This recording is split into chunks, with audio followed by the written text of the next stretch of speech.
Bonjour à tous et bienvenue aux nouveaux arrivants du groupe. Donc aujourd'hui, je souhaitais faire une vidéo sur le discernement, qu'est-ce que c'est? Pourquoi je souhaitais vous parler du discernement? Parce que nous sommes dans une chaîne de spiritualité où nous parlons de toutes les croyances, de toutes les spiritualités et de l'évolution de l'être à l'éveil de l'âme. Alors dans l'évolution de l'être, il y a tous les mécanismes qui se développent au fur et à mesure de votre croissance. Vous allez rencontrer des épreuves, vous allez rencontrer des événements traumatisant ou pas, hein, mais vous allez grandir en vous développant avec plusieurs mécanismes. Donc, le mécanisme qui vous permet de faire preuve de discernement.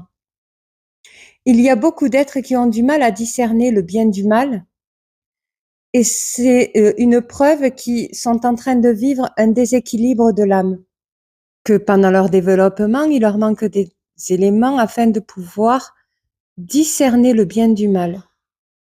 Ça ne permet pas à l'âme de s'équilibrer. En chaque être, sur chaque personne, il y a le côté lumière et le côté sombre.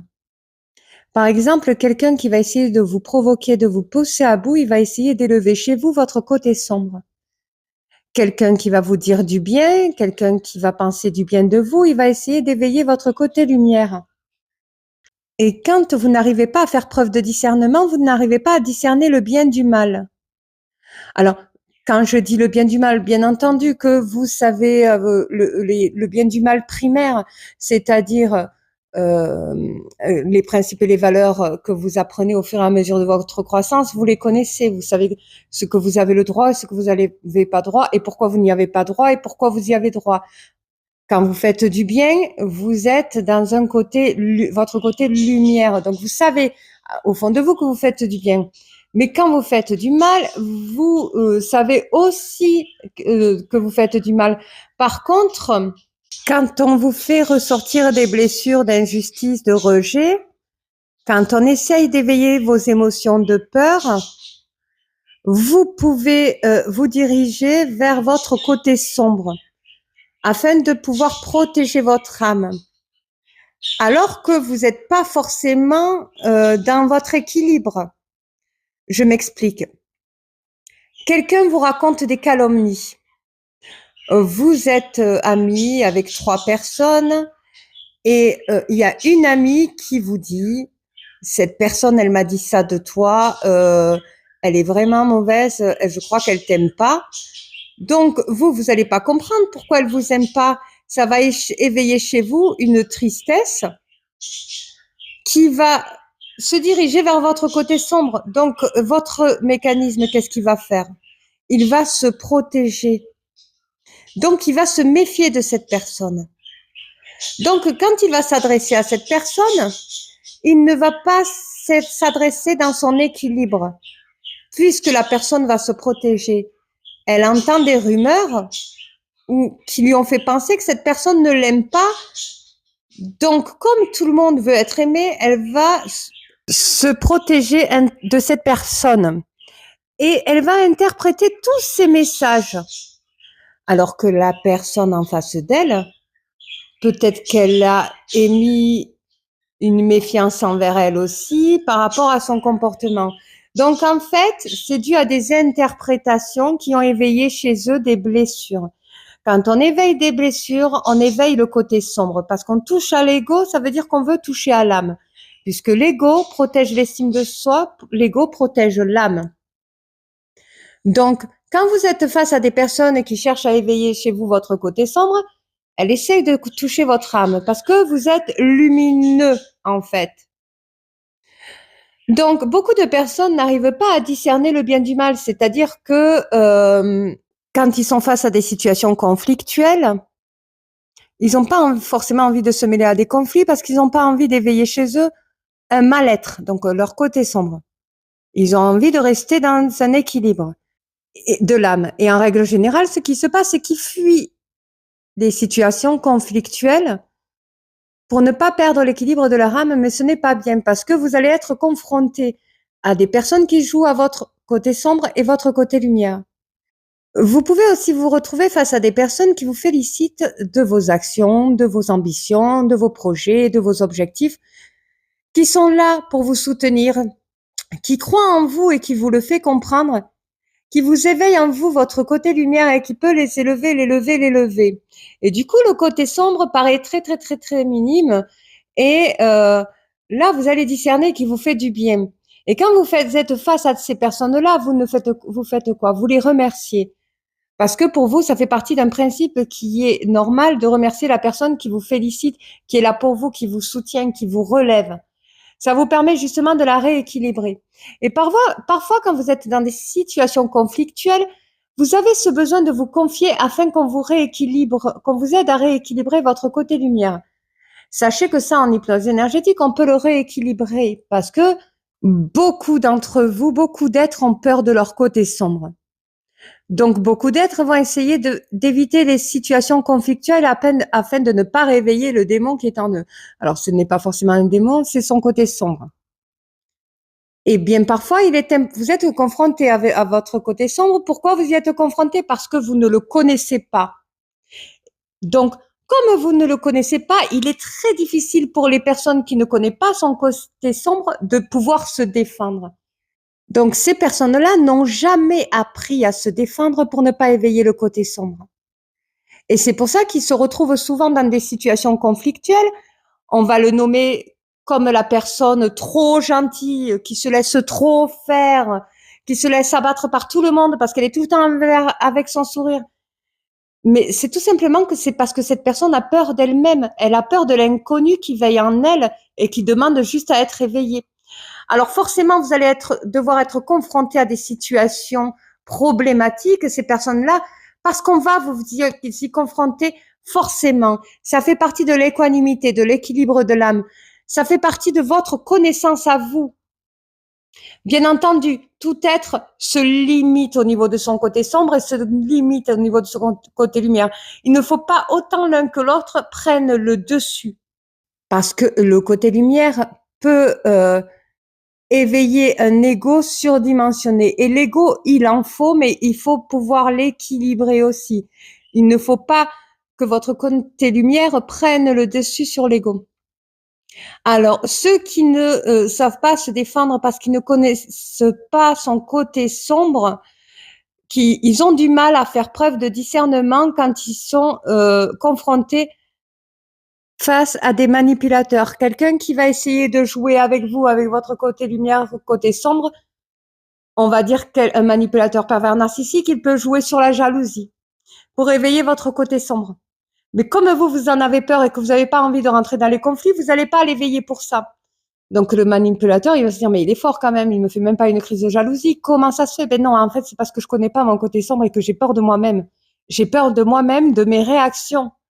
Donc, je préfère ne pas réagir. Et tant pis s'il y a d'autres personnes qui te plaisent.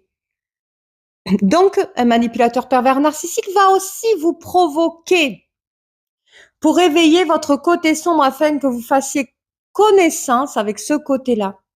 Et dès qu'il va voir que vous avez le moindre doute sur son comportement, il va jouer avec votre côté lumière afin de pouvoir que vous puissiez vous sentir équilibré dans la relation.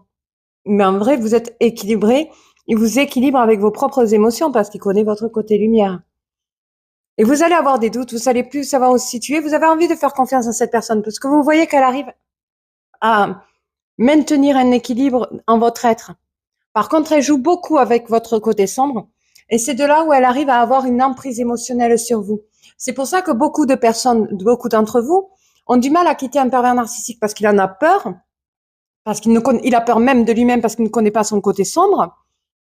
Donc, un pervers narcissique ne va pas hésiter à vous faire peur, vous menacer, vous critiquer, vous juger parce qu'il veut éveiller ce côté qu'il ne connaît pas, que vous ne connaissez pas vous-même. Donc, c'est pour ça qu'il joue sur les deux côtés de votre être. Donc, les personnes qui ne savent pas faire preuve de discernement sont en règle générale les pervers narcissiques. Les personnes qui n'arrivent pas à faire preuve de discernement ont des doutes comme tout le monde, hein. Et quand il y a un doute, il n'y a plus de doute. Mais comme ils n'ont pas suffisamment confiance en eux parce que ils ne connaissent pas leur côté sombre, ils connaissent que leur côté lumière, ils ont énormément de mal à faire preuve de discernement. Il y a aussi des personnes manipulées par la société qui ont du mal à faire preuve de discernement parce qu'on éveille énormément de peur chez eux. Donc, ces personnes-là vont avoir une peur qui vont les mettre dans un mécanisme de protection. La peur va les diriger vers la haine et ça va élever chez eux leur côté sombre. Donc, par exemple, on va vous dire que il y a des mouches piquantes qui donnent des maladies. Dès que vous allez voir une mouche, vous allez en avoir peur et vous allez vous les détester parce que vous en avez vraiment peur, alors qu'il y a des mouches qui sont inoffensives et il y a des mouches qui peuvent donner des maladies. Mais vous allez toutes les détester parce qu'on a éveillé une peur chez vous. Là, vous n'arrivez pas à faire preuve de discernement. Et en plus, la vibration de la peur va attirer ces mouches chez vous parce que la peur attire la situation. Donc, qu'est-ce qui se passe quand quelqu'un essaye d'éveiller des peurs chez vous? Vous allez vous diriger vers votre côté sombre et votre âme est complètement déséquilibrée. Et c'est valable pour tout événement, tout ce qu'il y a dans la vie. On peut élever votre côté sombre, éveiller votre côté sombre par la peur afin que vous en ayez de la haine et que vous vous protégez par la haine et la violence et faire de vous un être qui n'est pas humain. Alors que parce que vous avez perdu votre sens du discernement. Quelqu'un qui monte la tête, par exemple, vous avez un ennemi et vous partagez votre vie sur votre ennemi. Vous allez faire en sorte que les personnes qui vous entourent le détestent parce que vous vivez d'une situation injuste avec cette personne-là. Mais c'est pas pour autant que les autres personnes ont les mêmes problèmes que vous avec votre ennemi à vous. Vous, en parlant de ces personnes à cette personne-là, vous êtes en train de l'endoctriner afin d'éveiller chez elle et chez eux, à toutes ces personnes qui les entourent, d'éveiller leur côté sombre. Donc, ils vont perdre leur équilibre de l'âme et pour le coup, vous allez avoir le même ennemi. C'est souvent ce que le pervers narcissique fait, en règle générale, pour isoler sa proie. Il va monter la tête à tout le monde. Voilà. Quand vous êtes dans des situations, des relations amoureuses, pour ceux qui n'arrivent pas à faire preuve de discernement, quand vous êtes face à une personne envers laquelle vous avez un doute, mais que vous avez envie de faire confiance à cette relation, cette envie de faire confiance à cette relation, c'est le fait parce que la peur va éveiller votre côté sombre de la relation. Ça veut dire qu'il y a une peur qui s'enclenche, due au comportement de l'autre. Mais votre côté lumière a envie de retrouver cet équilibre à côté de votre côté sombre. Donc, c'est le côté lumière qui va faire confiance en la personne que vous côtoyez dans la relation. Et il suffit que la personne vous trahisse, et là, vous allez dire, mais j'avais des doutes, je m'en doutais. Si je m'étais écoutée, je n'aurais pas continué la relation, en fait. Mais c'est votre côté lumière qui a voulu s'équilibrer pour pouvoir poursuivre cette relation. Et c'est une preuve qu'il y a un problème de discernement. Mais vous ne pouvez pas tout analyser dans une situation ni dans vos relations.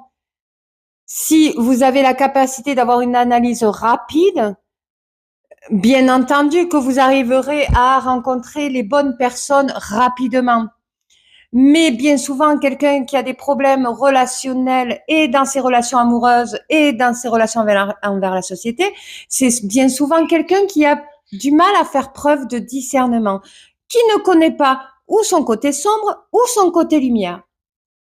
Donc, quelqu'un qui a été victime de violences conjugales ou de violences psychologiques, il a ces deux côtés qui sont complètement déséquilibrés. Il n'a presque plus d'identité parce que là, on a touché à son estime de soi, sa confiance en soi. On a tout touché en son être, on l'a tout détruite. Donc, cette personne a un intérêt à retrouver son équilibre à l'intérieur. Donc, c'est-à-dire son côté lumière, le côté lumière qu'elle pourrait développer chez elle et son côté sombre. Et c'est un travail qui est très, très long pour les personnes qui ont vécu des violences. Ces personnes ont énormément de mal à faire preuve de discernement. Donc, au début, quand elles redémarrent des relations rien qu'au niveau de la société, c'est très difficile pour elles parce qu'elles n'ont plus le sens de discernement. Elles vivent avec une peur due à des traumatismes qui l'a complètement déséquilibrée. Et elles retrouvent le discernement au fur et à mesure où elles arrivent à faire preuve d'analyse, où elle rencontre des personnes, et plus elle va rencontrer des situations et des personnes, et plus elle va pouvoir s'équilibrer parce qu'elle va pouvoir retrouver son côté sombre et son côté lumière, parce qu'il y a des personnes qui vont les aider, il y a des personnes qui vont être là pour élever justement son côté lumière. Donc, il est très important que je parle du discernement parce que beaucoup n'arrivent pas à faire preuve. Quand vous avez un doute, essayez de savoir si, où est situé le discernement. Par exemple, vous êtes dans une relation amoureuse, vous doutez de la personne. Pourquoi vous doutez de la personne? Le pourquoi va être le discernement. Bien, parce qu'en fait, elle m'a dit ça quand même. Alors, ce n'est pas de la paranoïa. Souvent, ces personnes-là se préservent. Alors, elles ont peut-être vécu dans leur ancienne relation quelque chose qui éveille ce questionnement chez elles, et il est très important qu'elle en ait la réponse. Donc, quand elle commence à douter, il est très important que la question corresponde afin de pouvoir rééquilibrer ces deux côtés. J'espère que cette vidéo vous aura plu. Pour la prochaine vidéo, je vous parlerai des coups de foudre. Qu'est-ce que c'est?